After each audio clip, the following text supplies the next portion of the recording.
Hello everyone, আসসালামু আলাইকুম। Welcome to my channel সুমাইস কিচেন। আশা করছি আপনারা সবাই অনেক বেশি ভালো আছেন। আমার আজকের ভিডিওতে আমি আপনাদের সাথে একটা বিফ কাবাবের রেসিপি শেয়ার করতে যাচ্ছি। তবে এই কাবাবটা আমি একটু ডিফারেন্ট ওয়েতে বানাবো। এই কাবাবটা তৈরি করার ক্ষেত্রে আমি কোনো ডাল ব্যবহার করিনি। আর খুবই সিম্পল একটা প্রসেস, রেসিপিটা ফলো করে কিন্তু যে কেউ এটা বানাতে পারবে। আর এটার টেস্টও কিন্তু অসাধারণ। চলুন তাহলে রেসিপিটা দেখে নিই। প্রথমে আমি গরুর মাংস নিয়ে নিয়েছি 1/2 কেজি পরিমাণ। আর এই গরুর মাংসটাকে আমি ব্লেন্ডারে কিমা করে নিয়েছি। এবার এর মধ্যে আমি দিয়ে দিচ্ছি মাঝারি সাইজের একটি পেঁয়াজ কুচি, রসুন বাটা দিচ্ছি 1 টেবিল চামচ পরিমাণ, দিচ্ছি আদা বাটাও 1 টেবিল চামচ পরিমাণ। এবারে দিচ্ছি জিরা গুঁড়া 1 চা চামচ পরিমাণ, তারপরে দিয়ে দিচ্ছি মরিচের গুঁড়া 1 চা চামচ পরিমাণ। ঝালটা আপনারা আপনাদের প্রেফারেন্স অনুযায়ী অ্যাড করবেন।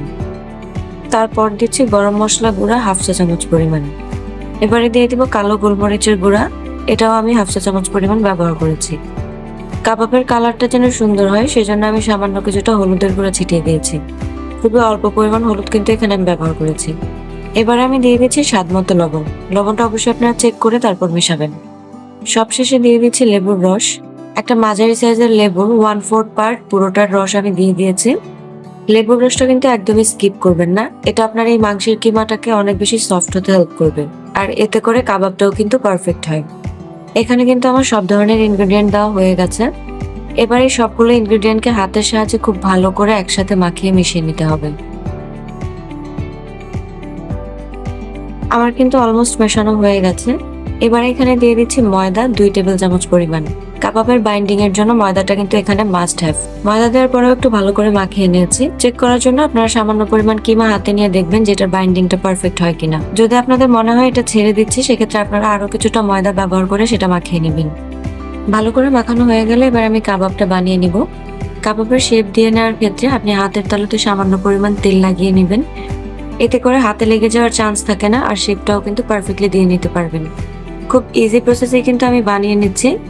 হোপফুলি আপনারা দেখেই প্রসেসটা বুঝতে পারছেন। আর কাবাবটা শেপ দেওয়ার আগে অবশ্যই মুষ্টি করে একটু মাখিয়ে নেবেন। এতে করে কাবাবটা আর একটু বেশি স্মুথ হয়। চারপাশ থেকে চেপে চেপে খুব সুন্দর করে একটা শেপ দিয়ে নিতে হবে, যেন এটা ভেঙে যাওয়ার কোনো চান্স না থাকে। দেখুন আমি কিন্তু সবগুলো কাবাবই বানিয়ে নিয়েছি। এবার আমরা এগুলোকে ভেজে নেব। ভেজে নেওয়ার জন্য আমি তেল পরিমাণ মতো গরম করে নিয়েছি।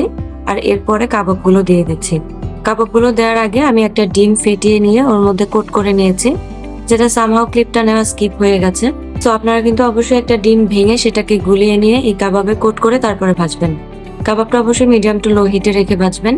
আর কাবাব গরম তেলে দেওয়ার পরপর সাথে সাথে কিন্তু এটাকে খুন্তি দিয়ে নাড়তে যাবেন না, এতে করে কাবাবটা ছেড়ে দেওয়ার চান্স থাকবে।